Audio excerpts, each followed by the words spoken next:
Right now, Ezekiel Elliott, the thing that he wants to do is be in training camp with his teammates, and so he feels like the negotiations with his contract is keeping him away from doing something that he loves. So for what he's done for that team over the past 3 years, it feels a little disrespectful for Jerry Jones to suggest that the team would be fine being status quo with Tony Pollard and not having Ezekiel Elliott. So when you make that kind of quip, I understand what Jerry was doing, trying to keep things lighthearted and maybe trying to apply a little more pressure throughout the negotiations on Zeke. But you got to know that Zeke and his camp are not going to take too kindly to that. And so I think that's the natural reaction that you would expect from the running back and from his agent, Rocky Arsenault. Yeah, I'm with you. Look, Zeke, no matter how confident or cocksure you may appear to be, I mean, you're in Cabo, everything's cool, I'm not worried. You have to be worried. This is a 24-year-old kid, and money is on the line. He's not sure what type of contract he's going to get. The fact that he is holding out with 2 years left on his deal shows you he's very concerned about how much money he's going to be able to make in the next few seasons and for the rest of his career. So to hear a comment like that, look, he saw what happened to DeMarco Murray. Leads the league in rushing. They, didn't have nearly as much wear and tear on his body as Zeke has already, and they let him go. And Darren McFadden comes in and does pretty well. 28 years old, still got over 1,000 yards.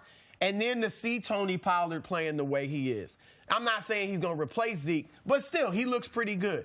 All of that has to concern Zeke, and I think that's why he felt disrespected. And I'm going to say this.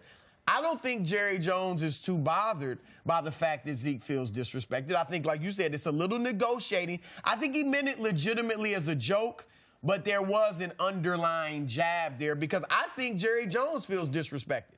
I think he feels like, first of all, you got 2 years left on your deal. Why are you holding out? Secondly, I have been there for you. I fought against the league for you. All the transgressions you've had off the field, I have supported you, and this is how you repay me. So I think there's a little disrespect on both sides, and that's why I think Jerry's probably not concerned that Zeke feels this way. Yeah, the fact that Jerry Jones has had Zeke's back throughout all of the transgressions that he's had since he's been in the National Football League, that adds another layer onto the negotiations. But as you mentioned before, you can understand why Ezekiel Elliott feels like he needs to have urgency about getting paid. We all know that the running back position probably has the shortest shelf life in terms of top-end production at any position in the National Football League. So I understand why Zeke wants to get his money. You're talking about a guy that had 381 touches last year. So I get what he's talking about. He wants Todd Gurley money. He wants to be the top-paid running back in the National Football League. So, I mean, I don't think there's any question about what it's going to take in order to get Zeke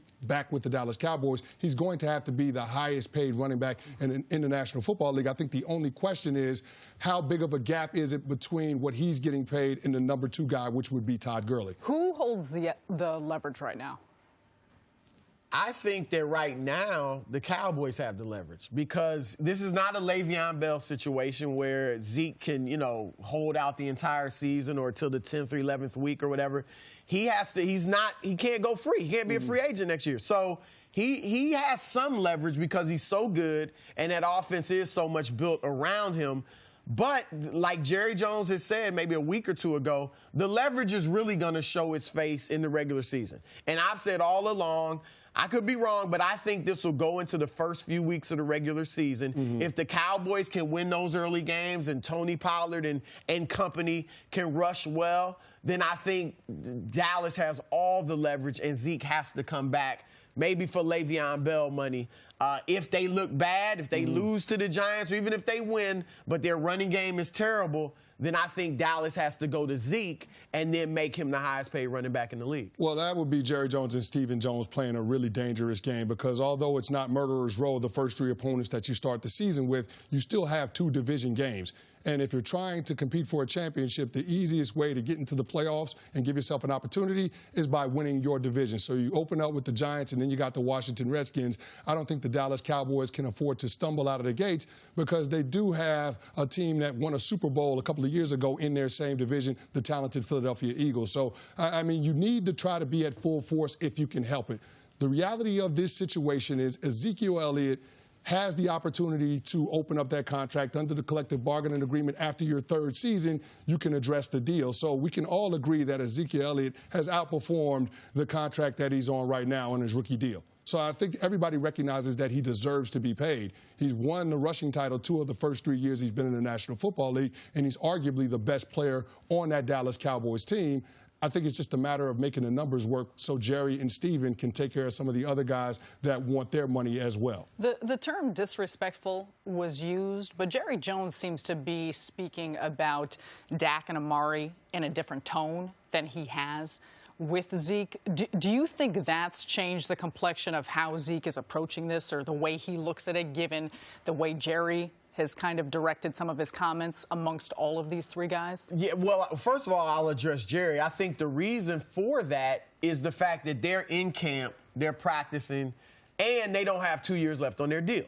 And so I think that is making Jerry feel more, better about them than it is about Zeke. And again, they haven't had the off-field transgressions that Zeke has had either. So all of that is coming into play. From Zeke's standpoint, of course, I mean, he's sitting there watching this, and it seems like every other day there's some slight, right? You don't need a league-leading rusher to win a Super Bowl, even though all of Jerry's Super Bowls had a league-leading rusher in Emmitt Smith, right? We're not going to set the market.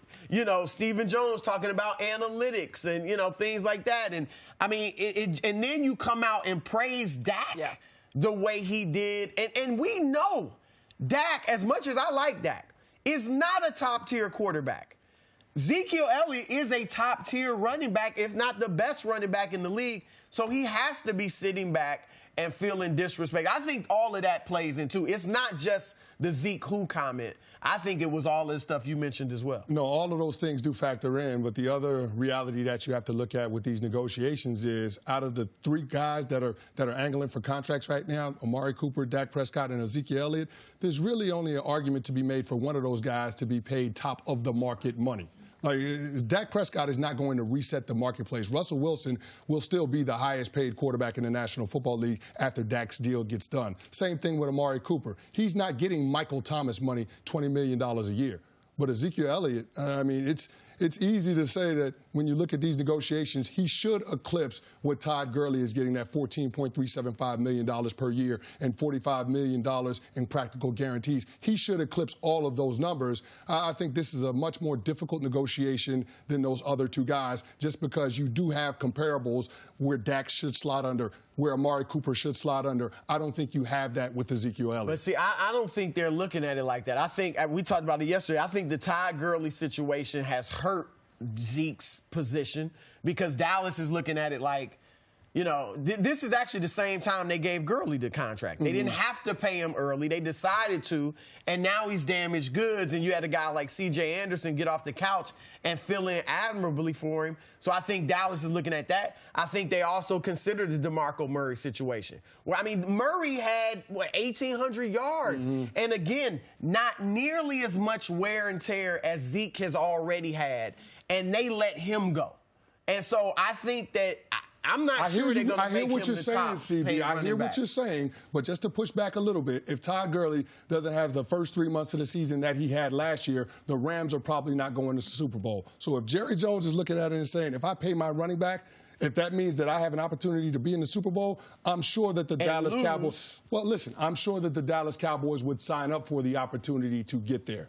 But what are these next 4 years going to look like?